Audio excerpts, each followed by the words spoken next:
Bom, quero entender do ponto de vista político, Sakamoto. Ontem a gente viu o Senado, né? Ele fez modificações no texto que veio da Câmara, mas aprovou o PL da dosimetria, né? O PL da dosimetria que, de certa maneira, enfrenta o nosso Supremo Tribunal Federal, que condenou essas pessoas, inclusive o ex-presidente Jair Bolsonaro, né, a 27 anos de prisão por uma tentativa de golpe. E aí, que recado isso dá, né, à democracia e à sociedade brasileira?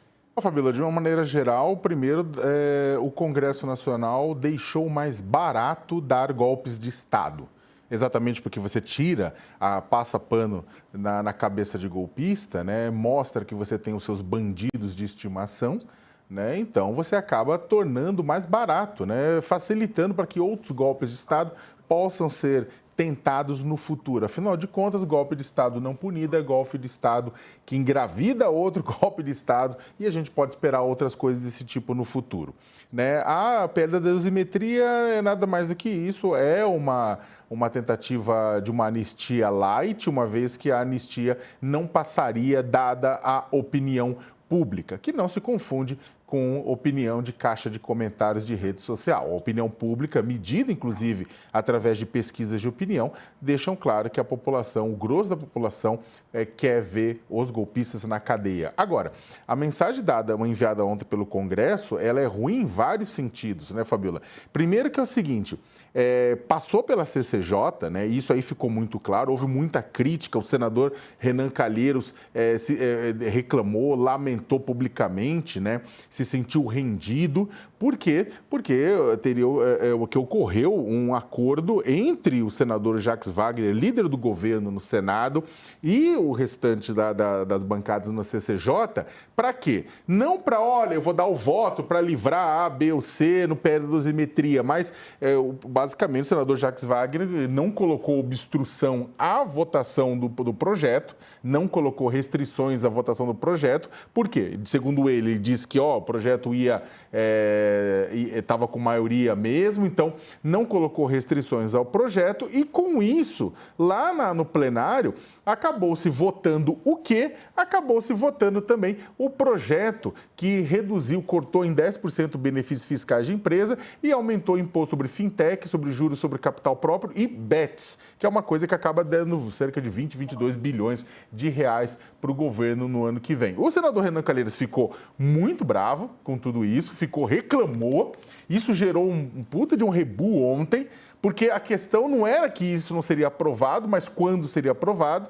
Uma parte da base do governo queria jogar isso para o ano que vem, para inclusive mobilizar a sociedade, para discutir isso publicamente. Afinal, é grave. O STF acabou de terminar o julgamento dos núcleos cruciais da trama golpista, terminou essa semana, e logo na sequência já o Congresso Nacional aprovando uma semi-anistia para esse pessoal. Aí o Renan Calheiros reclamou, falou que isso aí, que esse acordo de procedimento, não de mérito, né, do jeito que foi feito, de permitir a votação, era equivalente a dar um peru de Natal para os golpistas. Ele usou exatamente essa expressão, um peru de Natal para os golpistas. O Jacques Wagner chamou a responsabilidade para ele, disse que não se arrependia, que era uma coisa já que o negócio já estava para ser aprovado, que era uma coisa que não fez acordo de mérito, ou seja, não orientou votação, o PT votou contra, não tenha dúvida,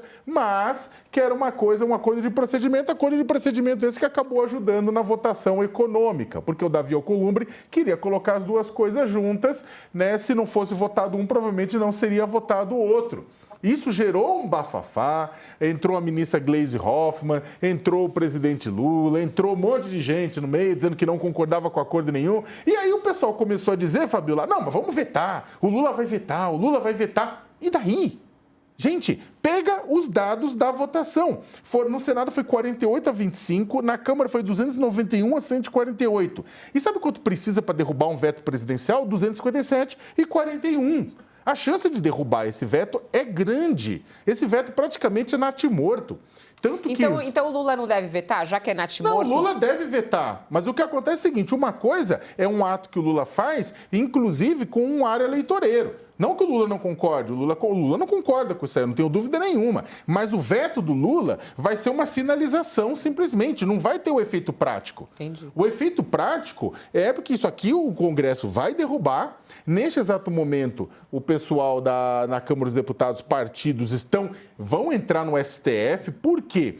Porque as mudanças que ocorreram pelo senador Espiridião Amin, sugeridas pelo senador Sérgio Moro, o Senado chamou isso de mudança de redação, e para quem é leigo, ou seja, é uma mudança para clarificar o texto. Só que o pessoal falou, não, essas mudanças mudam o sentido da lei, né? Muda o sentido do projeto. Então teria que voltar para a Câmara. Só que aí não queriam voltar para a Câmara para ser aprovado e sancionado ou rejeitado rapidamente. Em suma, Fabiola, né, em primeiro lugar, e aí para terminar isso aí, eu andei conversando nos bastidores, né, e de uma maneira geral digamos que foi positivo, né, tudo isso que foi assumido como um erro do Jacques Wagner, segundo uma parte do governo, o Jacques Wagner não vê como erro.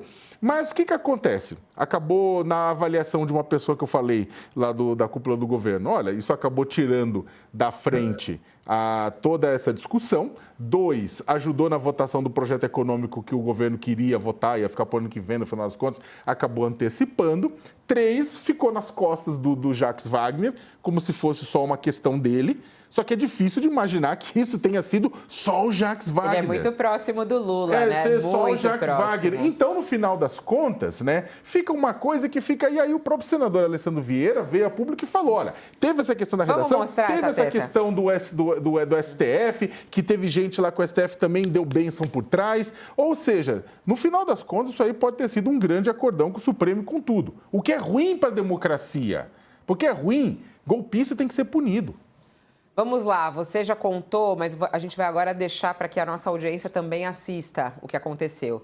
Chamou a atenção. Eu vou começar até pelo senador Alessandro Vieira. Ele ontem, na sessão lá da Comissão de Constituição e Justiça, antes ainda, né, da votação, ele pediu a palavra e hablou. Vamos ouvir. Nos bastidores, o que está acontecendo é um grande acordo que envolve diretamente o ministro Alexandre de Moraes, que se entende no direito de interagir com senadores e deputados, sugerindo inclusive texto,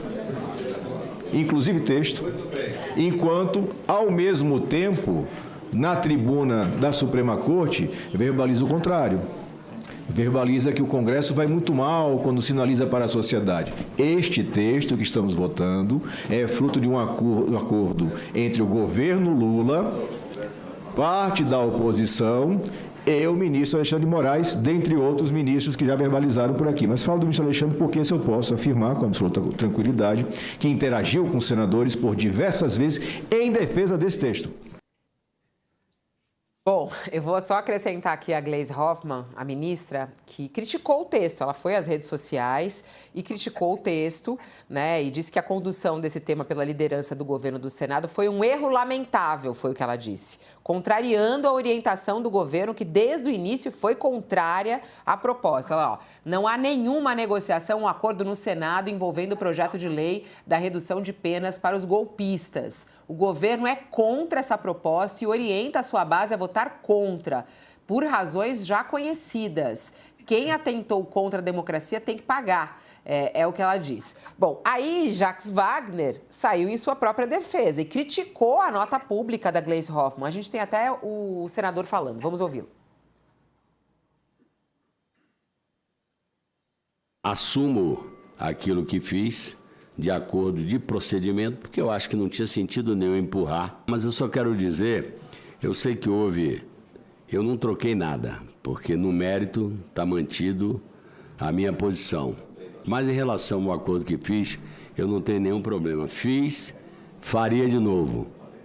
Não negociei mérito, negociei procedimento. A responsabilidade é minha, que eu vim aqui, lhe chamei, como chamei ao senador Renan, para dizer que eu estava adotando e lhe pedi, Vossa Excelência concordou, portanto sou grato.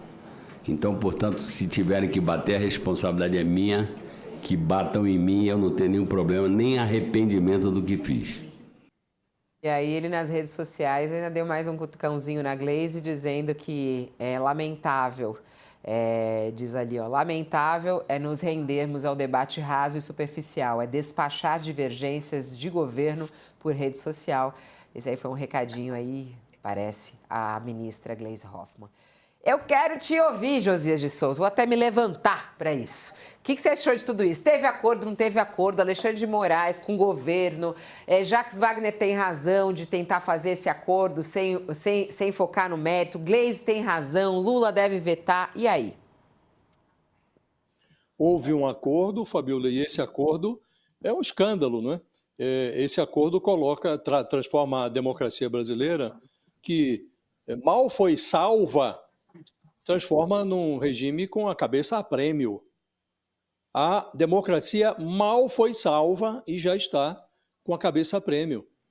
A história da resistência do Brasil à tentativa de golpe de Estado, com inédita prisão de um ex-presidente, de oficiais das Forças Armadas, ela foi reescrita antes de descer ao verbete da enciclopédia. Um dia depois do encerramento do julgamento desse complô do golpe no Supremo, o Congresso virou a página da história e virou para trás. De exemplo mundial, o Brasil vai se convertendo num vexame. Foi aprovada essa proposta de redução das penas dos golpistas a toque de caixa na Câmara, no Senado, e esse toque de caixa impôs aos brasileiros uma condenação perpétua ao risco de um outro golpe. Isto é um vexame, Fabio? Já seria um vexame a redução pura e simples das penas. Acabou de ser concluído o julgamento. As leis que estão sendo modificadas, elas foram sancionadas pelo próprio Bolsonaro.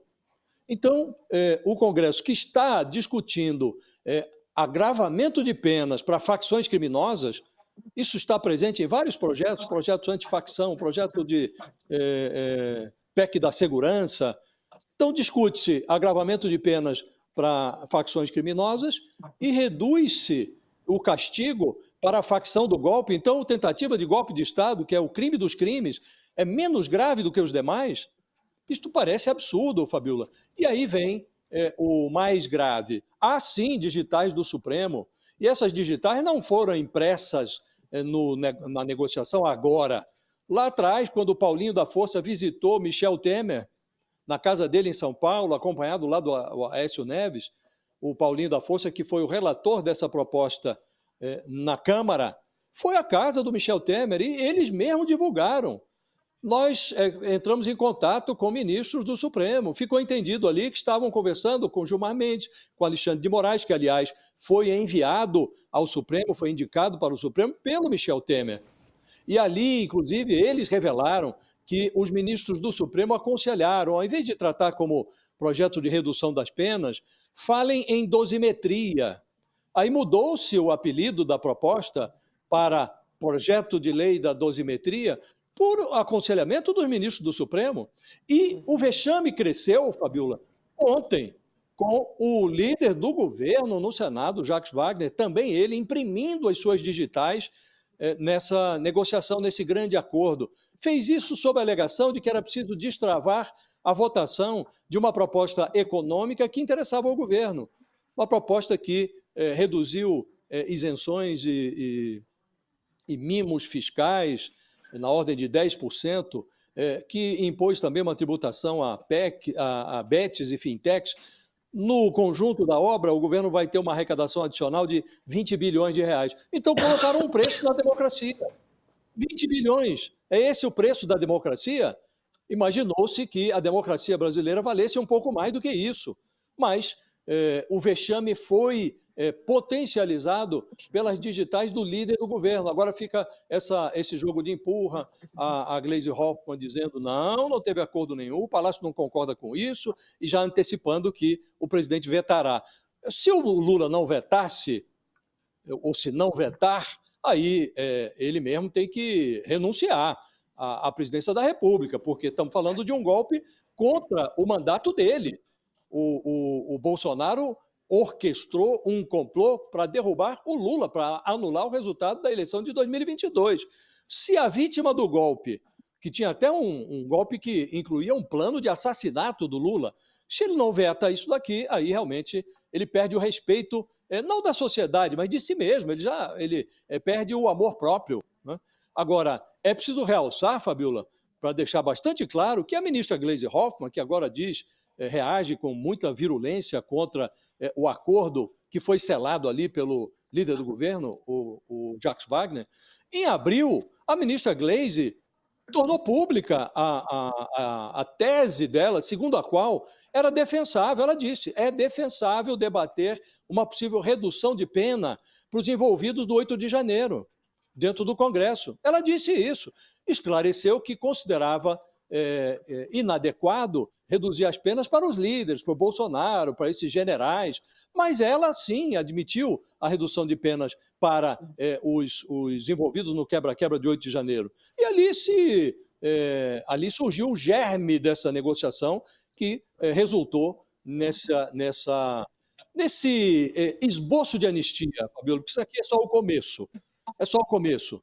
Então, de exemplo mundial, o Brasil vai se convertendo mesmo num vexame e isso é só o começo, porque todos estão anunciando lá, os bolsonaristas estão anunciando, nós não vamos desistir da anistia.